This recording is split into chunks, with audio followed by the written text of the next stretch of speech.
Hi friends, இன்றைக்கி நம்ம என்ன பார்க்க போகிறோம் சொல்லிட்டு பார்த்தீங்கன்னா, ஸ்பைசி தோசை தாங்க. அது கூட தொட்டுக்கிறதுக்கு சட்னியோ சாம்பாரோ எதுவும் தேவையில்லைங்க, அப்படியே சாப்பிட்லாம். அந்த அளவுக்கு வந்து டேஸ்ட்டு சூப்பராக இருக்கும். வாங்க வீடியோக்குள்ளே பார்க்கலாம். எப்படி செய்யலாம்னு சொல்லிட்டு பார்க்கலாமா? ஒரு கடாயில் எண்ணெய் ஊற்றிக்கோங்க. ஒரு 4-5 வரமிளகாவை வறுத்து எடுத்துக்கோங்க. உங்கள் காரத்துக்கு ஏற்ற மாதிரி கம்மியாகவோ அதிகமாக சேர்த்துக்கலாம். ஒரு துண்டு இஞ்சியை குட்டி குட்டியாக கட் பண்ணி சேர்த்துக்கோங்க. நம்ம வறுத்து வச்சுருக்க வரமிளகாவும் சேர்த்துக்கணும். 4-5 பல் பூண்டு சேர்த்துக்கோங்க. 2 மீடியம் சைஸ் வெங்காயம் கட் பண்ணி சேர்த்துக்கோங்க. ஒரு தக்காளியும் கட் பண்ணி சேர்த்துக்கோங்க. தேவையான அளவு உப்பு போட்டுக்கோங்க. கொஞ்சம் குறைன்னு அரைச்சி எடுத்துக்கோங்க. ஒரு கடாயில் எண்ணெய் ஊற்றி கடுகு பொரிஞ்சதும் இந்த மறைச்சி வச்சுக்கிற இந்த சட்னியில் சேர்த்து நல்லா கலந்து விட்டுடணும்.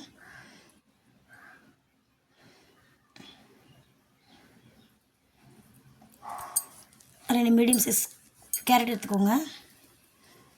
2 மீடியம் சைஸ் வெங்காயம் எடுத்துக்கோங்க. கேரட் இந்த மாதிரி துருவி எடுத்துகிட்டு வெங்காயத்தை கட் பண்ணி வச்சுக்கோங்க குட்டி குட்டியாக. 2 முட்டை எடுத்துக்கோங்க. மஞ்சத்தூள், மிளகுத்தூள்,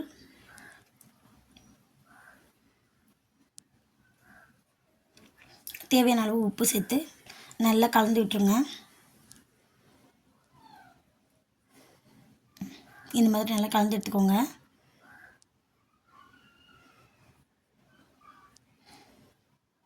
தோசைகள் வச்சுட்டு சூடான பிறகு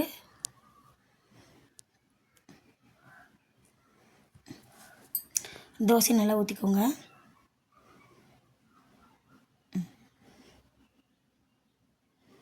நம்ம அரைச்சி வச்சுருக்கோம்ல பார்த்தீங்களா, அந்த சட்னியை அப்படியே ஃபுல்லாக அப்ளை பண்ணிடணும்.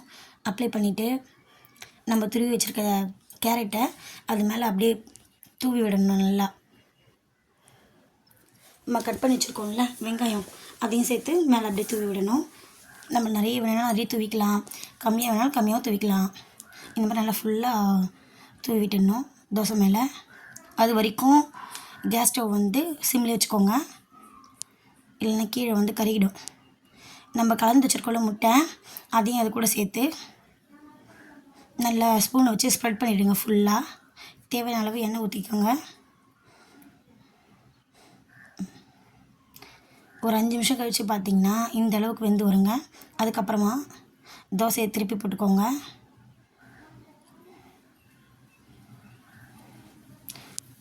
பர்ஃபெக்டாக வந்துடுச்சு பாருங்கள்.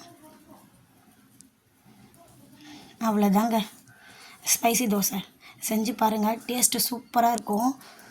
நீங்கள் வேணால் செஞ்சு பார்த்துட்டு எப்படி இருக்குன்னு சொல்லிவிட்டு கமெண்ட்ஸில் சொல்லுங்கள். இந்த சேனல் பிடிச்சிருந்தால் லைக் அண்ட் சப்ஸ்கிரைப் பண்ணுங்கள் ஃப்ரெண்ட்ஸ். பாய்.